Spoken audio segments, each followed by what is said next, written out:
kauppakassivideo. Katsotaan mitä täältä löytyy täältä.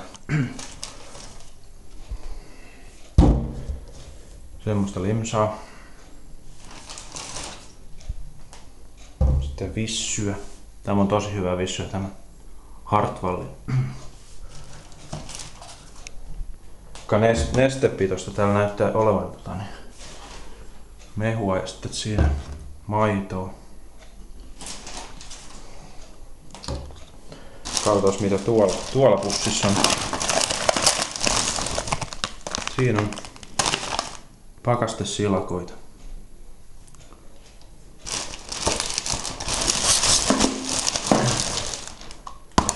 Meat Lovers pizza. Tämä on tosi hyvä pizza. Raajuustoa.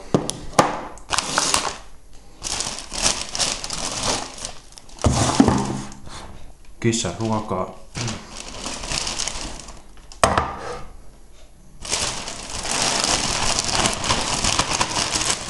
Sitten on vielä ranskalaisia tommonen kilon pussi tuossa.